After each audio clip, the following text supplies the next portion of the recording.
बाबा साहेब भीमराव अंबेडकर का नाम सुनते ही दलितों के दिलों में गर्व की लहर उठती है। लेकिन जब इस महान व्यक्ति के नाम पर राजनीति होने लगे तो सवाल उठता है कि ये सम्मान हो रहा है या सियासी रोटियां सेकी जा रही हैं।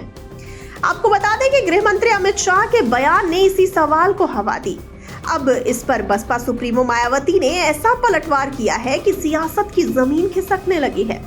गृह मंत्री अमित शाह के बाबा साहेब भीमराव अंबेडकर को लेकर दिए गए बयान ने राजनीतिक हलकों में बवाल खड़ा कर दिया है। कांग्रेस समेत कई विपक्षी दलों ने भाजपा पर निशाना साधा है। आपको बता दें कि अब इस विवाद में बहुजन समाज पार्टी की मुखिया और उत्तर प्रदेश की पूर्व मुख्यमंत्री मायावती भी कूद पड़ी हैं। उन्होंने अमित शाह के बयान को लेकर भाजपा और कांग्रेस दोनों को कटघरे में खड़ा कर दिया। मायावती ने सोशल मीडिया प्लेटफॉर्म एक्स पर लिखा, बाबा साहेब ने हमें जो संवैधानिक और कानूनी अधिकार दिए हैं उसी से हमें 7 जन्मों का स्वर्ग मिल गया है। लेकिन कांग्रेस और भाजपा दोनों ही पार्टियां बाबा साहेब के नाम का इस्तेमाल केवल अपनी राजनीतिक स्वार्थ पूर्ति के लिए कर रही हैं। उन्होंने सीधे सीधे दोनों पार्टियों पर आरोप लगाते हुए कहा कि बाबा साहेब का नाम लेकर ये लोग राजनीति कर रहे हैं। मायावती ने लिखा कि कांग्रेस और बीजेपी के लोगों को बाबा साहेब डॉक्टर भीमराव अंबेडकर की आड़ में अपनी राजनीतिक रोटी सेकने की बजाय उनका पूरा आदर सम्मान करना चाहिए। मायावती ने अपने बयान में जोर देकर कहा कि दलित और अन्य उपेक्षित वर्गों के लिए बाबा साहेब भगवान जैसे हैं।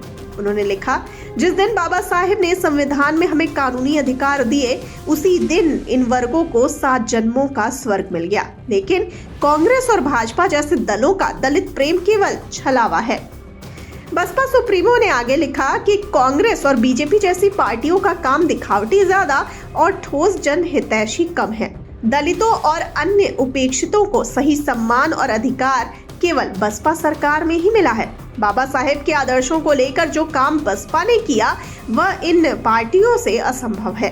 मायावती का यह बयान उत्तर प्रदेश की राजनीतिक सरगर्मियों को और तेज करने वाला है और साथ ही चुनाव से पहले दलित वोटों पर पकड़ मजबूत करने की होड़ में भाजपा और कांग्रेस दोनों ने अपनी रणनीतियों को धार दी है। ऐसे में मायावती ने दलित वर्ग को याद दिलाने की कोशिश की है कि उनका सच्चा हितैषी केवल बसपा है। वहीं भाजपा ने बाबा साहेब को लेकर अपने अभियान को आक्रामक बनाया है। जी हां, गृह मंत्री अमित शाह ने अपने बयान में अंबेडकर को भारतीय संविधान का निर्माता बताते हुए उनके योगदान को ऐतिहासिक बताया था, लेकिन विपक्ष इसे केवल चुनावी स्टंट मान रहा है।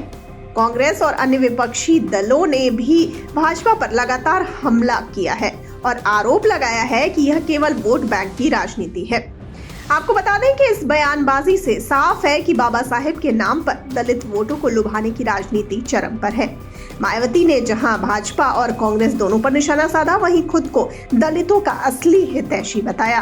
और अब ऐसे में अंबेडकर के नाम पर छिड़ी ये सियासत आने वाले दिनों में और तेज होगी। डॉक्टर भीमराव अंबेडकर भारतीय संविधान के मुख्य शिल्पकार थे। उन्होंने समाज के वंचित वर्गों को सशक्त बनाने के लिए अपना पूरा जीवन समर्पित कर दिया। उनकी सोच और संघर्ष ने न केवल दलित समाज को नई पहचान दी बल्कि भारतीय लोकतंत्र को भी मजबूत किया।